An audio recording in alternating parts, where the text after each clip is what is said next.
उसकी ओर देख पा रही थी। इस दौरान एलियन दैत्य उसके शरीर पर किसी भयानक प्रयोग को अंजाम दे रहा था। उसी समय हाथ पांव बंधे हुए उसका पति भी गुस्से से कांप उठा, लेकिन वह केवल अपनी आंखों के सामने दैत्य को पत्नी के अंदरूनी अंग निकालते हुए देखता रहा। एक दर्दनाक चीख के साथ वह औरत हमेशा के लिए मौत के आगोश में समा गई। मगर अभी गम मनाने का मौका भी नहीं मिला था कि एलियन दैत्य बड़े बड़े कदमों से बॉन्ड के पास आ पहुंचा। उसने धातु का कंगन, मेटल ब्रेसलेट उतार कर एक तरफ रख दिया और फिर लेजर तलवार उठाकर सीधे बॉन्ड की किडनी पर वार करने की तैयारी कर ली। हड्डी तोड़ने वाला दर्द बॉन्ड के अंदर एक अजब जीवित रहने की चाह जगाता है। उसने पूरी ताकत से संघर्ष करते हुए दैत्य के चेहरे पर वार कर दिया। चेहरा कटते ही एलियन पीड़ा से चीख उठा। मौका पाते ही बॉन्ड लड़खड़ाता हुआ उठ बैठा और अनजाने में उस धातु वाले ब्रेसलेट को अपने हाथ पर पहन लिया। यह देख एलियन बौखला उठा, उसके दांत पीसने लगे। बॉन्ड बिना कुछ सोचे समझे लहूलुहान शरीर घसीटते हुए वहां से बाहर निकल भागा। जीवन मृत्यु के बीच वह किसी तरह प्रयोगशाला से भाग निकला, लेकिन बाहर निकलते ही आंखें चौंधिया देने वाली रोशनी और तेज चक्कर ने उसे बेहोश कर दिया। काफी समय बाद बॉन्ड होश में आया तो पाया कि वह एक सुनसान रेगिस्तानी इलाके गोबी डेजर्ट में पड़ा हुआ है। पेट का घाव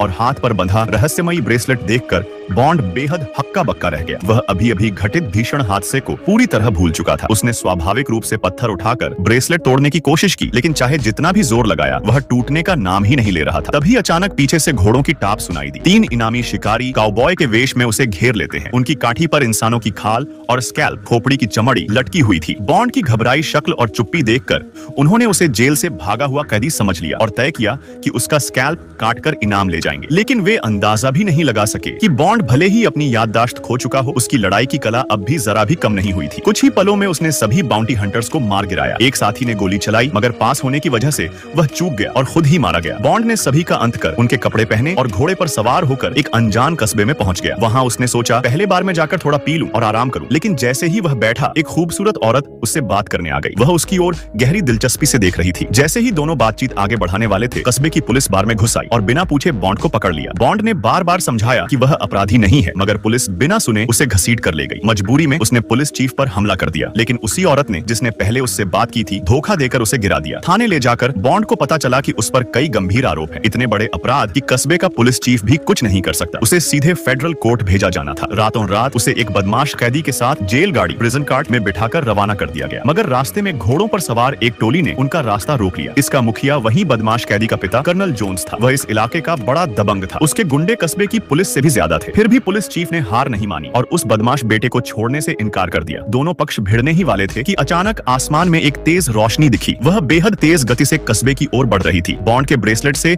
अजीब रोशनी निकलने लगी, मानो कोई उसे सक्रिय कर रहा हो। लोग कुछ समझ पाते उससे पहले ही यूएफओ कस्बे के ऊपर आ गया। नीली किरणें नीचे गिरने लगी और पूरी गली आग में जल उठी। लोग चीखते भागते रहे, लेकिन यूएफओ रस्सियों से इंसानों को पकड़ पकड़ कर ऊपर खींचने लगा। औरतें, बच्चे, बूढ़े, कोई नहीं बच पाया। खतरे की घड़ी में बॉन्ड ने कहा कि उसके पास कोई उपाय है। उसने ब्रेसलेट उठाकर कोशिश की और अचानक ब्रेसलेट बदल गया। उसमें से एक अजीब ऊर्जा निकली जो दीवार तक को भेद सकती थी। बॉन्ड ने उसकी शक्ति का प्रयोग कर जेल गाड़ी तोड़ डाली और आजाद हो गया। अब वह सीधे यूएफओ की ओर मुड़ा और हमला कर दिया। एक वार से यूएफओ चूर चूर होकर जमीन पर गिर पड़ा। कस्बे वाले डरते डरते जहाज के पास पहुंचे। उसकी बनावट इतनी विचित्र थी कि कर्नल जोन्स जैसा अनुभवी इंसान भी हैरान था। तभी अचानक पास के घर से चीख सुनाई दी। सब हथियार लेकर दौड़े, लेकिन तब तक एलियन भाग चुका था। केवल बड़ा सा पंजा निशान और हरा सा खून रह गया। इस हमले में कस्बे के अधिकतर लोग एलियंस द्वारा पकड़ लिए गए। अपने परिवार को बचाने के लिए सभी लोग मिलकर पीछा करने निकले, लेकिन बॉन्ड अलग थलग पड़ा रहा। वह अपनी अधूरी यादों के सहारे अपने पुराने घर पहुंच गया। जैसे ही दरवाजा खोला, उसे अपने अतीत की कुछ झलकियां याद आने लगी। उसे याद आया कि एक दिन वह कुछ सोने के सिक्के लाया था और पत्नी के साथ इस बंजर जमीन से दूर जाकर अमीर जिंदगी बिताना चाहता था। लेकिन अचानक ही सिक्के पिघलने लगे और तेज रोशनी बिखेरने लगे। छत टूटकर खुली और चमकती हुई जंजीरें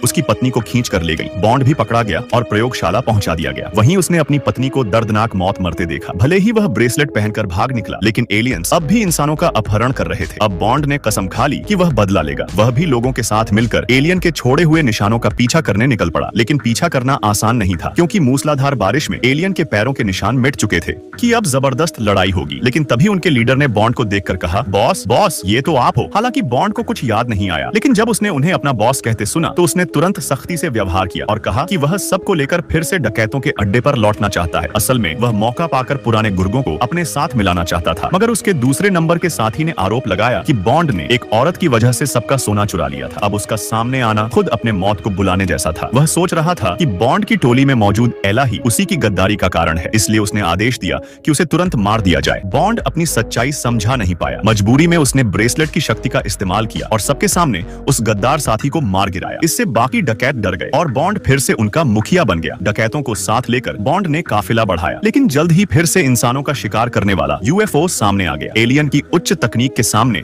उनके हथियार बिल्कुल बेअसर साबित हुए। केवल बॉन्ड का ब्रेसलेट ही कभी-कभी स्थिति बदल देता। बाकी लोग तो सिर्फ छुपने और भागने की कोशिश करते रहे। फिर भी कई लोग उन लोहे की जंजीरों से पकड़ लिए गए, यहाँ तक कि बॉन्ड की साथी एला भी पकड़ ली गई। बॉन्ड ने बिना हिचकिचाए घोड़ा दौड़ाकर यूएफओ का पीछा किया। किसी तरह वह चट्टान से कूदकर उड़ते जहाज पर चढ़ने में कामयाब रहा। जब यूएफओ नदी के ऊपर से गुजरा, बॉन्ड ने ब्रेसलेट का इस्तेमाल कर एला के साथ पानी में छलांग लगा दी। पानी ने दोनों की जान बचा ली, लेकिन सांस लेने का वक्त भी नहीं मिला था कि एलियन पायलट पानी से निकलकर उन पर हमला कर बैठा। एला को उसने हवा में पटक दिया। बॉन्ड ने गोली मारकर उस दैत्य को तो मार गिराया, मगर गंभीर चोट की वजह से एला अब बच नहीं सकी। जब बॉन्ड उसे गोद में उठाकर बाकी साथियों के पास लौटा तो सभी पर गहरा दुख छा गया। एला की मौत बॉन्ड के लिए असहनीय थी। इसी दौरान एक आदिवासी कबीला वहां आ पहुंचा और सबको घेर लिया। असल में एलियंस ने उनके भी कई लोगों को उठा लिया था। वे सोच रहे थे कि बॉन्ड और उसके लोग ही इन राक्षसों को यहाँ लाए हैं। उन्होंने फैसला किया कि इन सबको सजा दी जाएगी। उन्होंने एला के शव को आग में डालकर पापों को जलाने की रस्म शुरू की, मगर उसी पल चमत्कार हुआ। आग की लपटों से नग्न अवस्था में एला फिर से जन्म लेकर बाहर आई। उसकी निर्मल त्वचा देखकर सभी आदिवासी स्तब्ध रह गए। केवल बॉन्ड ने होश संभाला और तुरंत उसे कपड़े पहनाए। एला ने खुलासा किया कि वह इंसान नहीं बल्कि एक एलियन है, लेकिन उसका कबीला भी